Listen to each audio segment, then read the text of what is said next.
സ്വന്തം ഉമ്മയെ മകൻ വെട്ടിക്കൊലപ്പെടുത്തി താമരശ്ശേരിയിൽ. വളരെ ലജ്ജിക്കുന്ന വാർത്ത തന്നെ. ആ പ്രതി മയക്കുമരുന്നിന് അടിമയായിരുന്നു പറയപ്പെടുന്നു. സത്യമെന്തെന്ന് അറിയില്ല.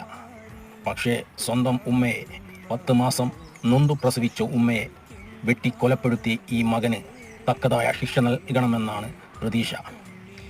ഇനി ഇങ്ങനൊന്ന് ആവർത്തിക്കപ്പെടാതിരിക്കാൻ തക്കതായ ശിക്ഷ നൽകണമെന്ന്.